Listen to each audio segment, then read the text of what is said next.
நமஸ்காரம். இன்னைக்கு முள்ளங்கி சாம்பார், பொடி போட்ட சாம்பார் வைக்க போறேன். அடுப்பத்தை விட்டு புளியை கரைச்சி விட்டுருக்கேன். இப்போ உப்பு போட போறேன்.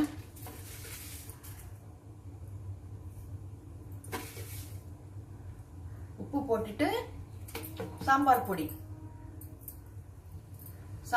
போடுறேன்.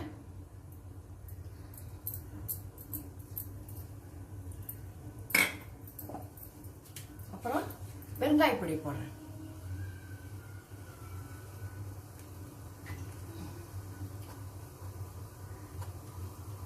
இது நல்லா ஒரு 5 நிமிஷம் நல்லா கொதிச்ச பிறகு பருப்புல முள்ளங்கி போட்டு வேக வச்சிருக்கேன். அதை தூக்கி போட்டு இன்னும் 2 நிமிஷம் கொதிச்ச பிறகு தாளிச்சு கொட்டிட்டு இறக்கணும். சாம்பார் கொதிச்சுட்டு இருக்கு. பச்சை மிளகாய் போடுறேன்.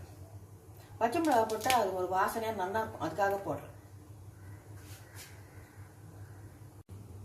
பருப்பு ஒரு 150 கிராம் தோரம் பருப்பு எடுத்து ஊற வச்சுட்டு அதில் முள்ளங்கி நறுக்கி போட்டு குக்கரில் வேக வச்சிருக்கேன். ஒரு 5 விசில் வந்தோடனே அடுப்பு ஆஃப் பண்ணிட்டு இப்போதான் குக்கர் திறந்தேன்.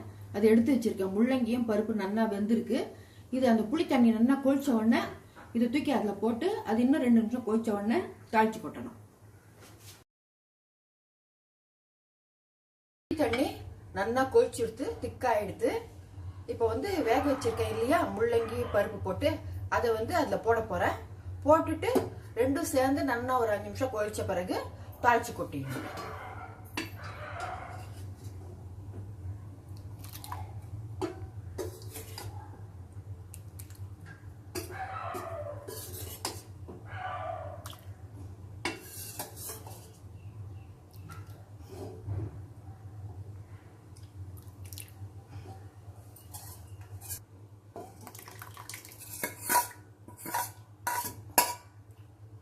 மீடியம் ஃப்ளேம்ல வச்சிருக்கேன்.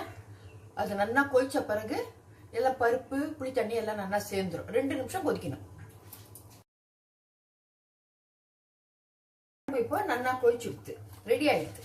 எண்ணெய் இது போட்டிருக்கேன், கரண்டி போட்டிருக்கேன். எண்ணெய் ஊத்துறேன்.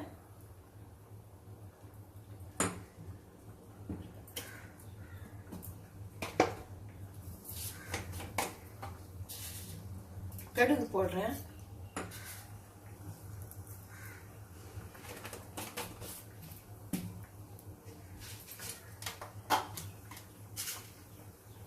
ரெண்டு வெந்தயம் போடுறேன்.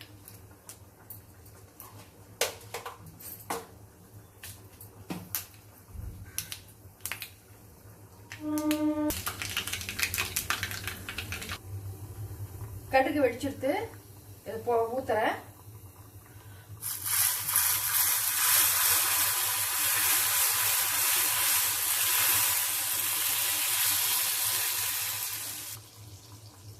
முள்ளங்கி சாம்பார் ரெடி.